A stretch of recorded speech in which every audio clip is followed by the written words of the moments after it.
De retour pour la vidéo numéro 3 où on va tout simplement transformer ce UI et l'automatiser pour qu'il prenne de la data et le transforme directement au résultat que vous voyez.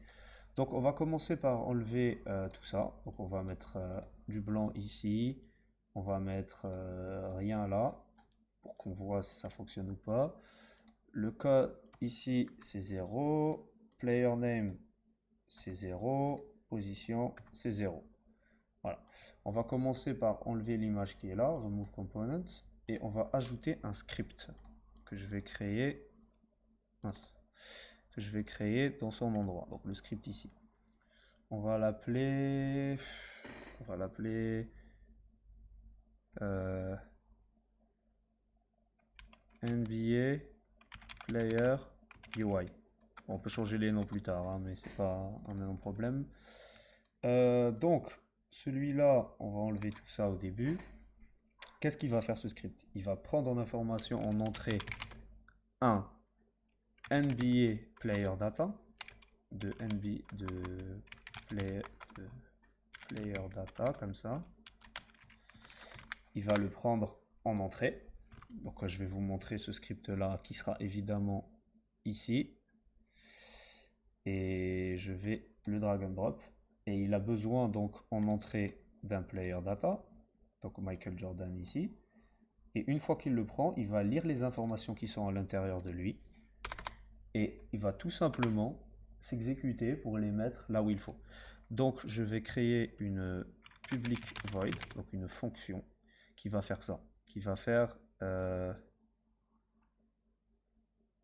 reset, on va l'appeler reset player.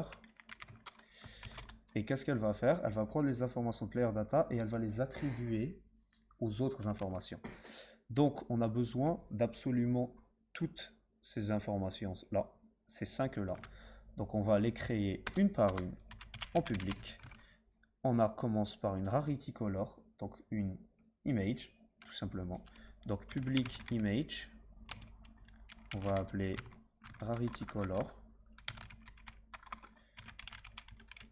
Hop. Et je vais écrire les autres tout de suite. Donc je reprends, là j'ai fait une petite pause juste pour les écrire, hein. Je vais essayer de faire des pauses pour des trucs pas intéressants pour que les vidéos soient plus courtes. Là je viens juste de les écrire, comme vous pouvez voir ici il y a un problème. Il faut faire clic droit, show in action et import engine UI, import in project, voilà. Donc il manquait ça, effectivement, pour utiliser, hop. Et ici j'ai mes différentes player, ici je peux l'appeler player cost ou rarity. Anyway, pour les noms, comme vous pouvez le voir, c'est un peu mon némésis les noms. Mais c'est super important, donc c'est quelque chose où je prends du temps parfois pour le faire. Donc ici j'ai rajouté un player. Et ici j'ai les différentes, voilà, qui sont apparues. Et je l'ai juste qu'à les drag and drop. Et maintenant que j'ai la référence de chacun de ces objets, je vais tout simplement dans resetPlayer, la fonction que j'ai créée, appliquer les différentes appliquer la data à ces différentes comment dire, à ces différents textes et images. Enfin bref, on va commencer par les textes Mesh Pro parce que c'est les plus faciles. Donc cost text ici, donc cost text égale à player data point cost. C'est aussi simple que ça. Alors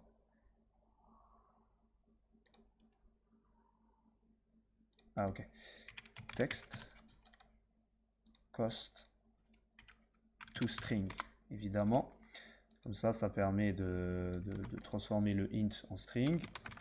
On va faire la même chose, sauf que ici, on va faire player name text. Donc player name text. Et ici, on va faire player position text.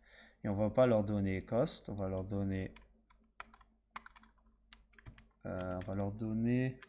player name ici. Je pense qu'il n'y a pas besoin, effectivement. C'est déjà un string. On peut le voir ici. Il est déjà de type string, donc il n'y a pas besoin de lui donner autre chose. Et pour finir, il y a le post. Donc player position, donc post to string. Voilà. Ouais. Et ensuite, on va faire avec les rarities, le player sprite aussi, c'est super simple en vrai. Donc on va le faire tout de suite. Donc c'est player sprite.sprite, voilà, égal à player data.image image. Mais je vais le renommer parce que image ça prête à confusion. Pour renommer quelque chose, c'est F2. Super. C'est F2. Et ici, je le renomme, je vais le renommer Sprite. Je pense que c'est mieux. Player name. Ça peut être Player Sprite aussi. Enfin bref, les noms. Et là, ça va le renommer partout. Donc si je reviens ici, ça l'a renommé ici. PlayerData.sprite. Et pour le dernier, pour le Rarity Color, c'est un peu plus tricky parce qu'en fait, il va falloir donner une couleur par rapport à la rareté. Donc, ce que je vais faire, c'est que je vais créer une fonction qui va s'appeler getColorRarity. Et tout simplement, je vais faire rarity color égale à getColorRarity. Et ici, je vais mettre playerData.color. Il n'y a pas color. Non, rarity, pardon, je suis bête. Ok, lui, je n'existe pas cette fonction, donc je fais ça pour la créer. Ça la crée automatiquement. Comme vous pouvez le voir, ça prend une playerData.rarity. Une rarity, pardon, qu'est-ce que je raconte. Et c'est censé return une couleur. Return color. Non, color, comme ça. Parce que je vais créer une color ici, égale à, au début je vais la mettre en gray. Et pourquoi ici il me dit non? Convert expression type et je color to routability image. Ça rend une image. Ah, ok. Rarity color je crois. Et ici je change en color. Voilà. Donc la couleur de l'image va changer par rapport à ça. Et par contre, je vais là, en l'occurrence, ce que ça va faire, c'est que ça va lui envoyer un truc gris. Or, ce que je veux, c'est que ça lui donne par rapport à la couleur, par rapport à la rareté. Donc, ma rarity ici, je vais tout simplement appeler rarity, c'est plus simple. Donc, if la rarity égale à common, alors color égale à gray en vrai, hein. Gray et gray. Alors, je vais mettre gray. Ensuite, else if rarity color, mince, rarity égale à rarity. Ah, je vais faire ça en 2 spi. Hop, j'ai juste fini d'écrire ça. Donc voilà, j'ai utilisé les couleurs de base de Unity. Évidemment, je peux utiliser les couleurs que je veux plus tard, c'est pas important. Donc je suis en train de donner une couleur par rapport à la rareté en question. Et cette couleur-là, bah voilà, elle va être donnée. Par contre, je n'appelle nulle part resetPlayer, c'est pour ça qu'il est là. Donc ce que je vais faire, c'est que je vais l'appeler pour le moment en start. Donc private start, et je vais appeler resetPlayer, ici. Et voilà, je vais m'arrêter là. Donc on va voir tout de suite si ça fonctionne. Donc, je vais lancer. Pour le moment, comme vous pouvez le voir, c'est blanc. Et normalement, quand je lance, ça ne fait rien. Alors, ça fait quelque chose. Ça fait tout sauf l'image. Player sprite.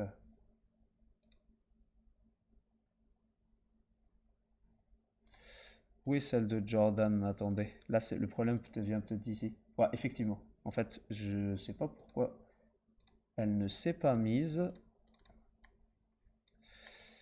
Ah mon Dieu, je déteste ça. Voilà.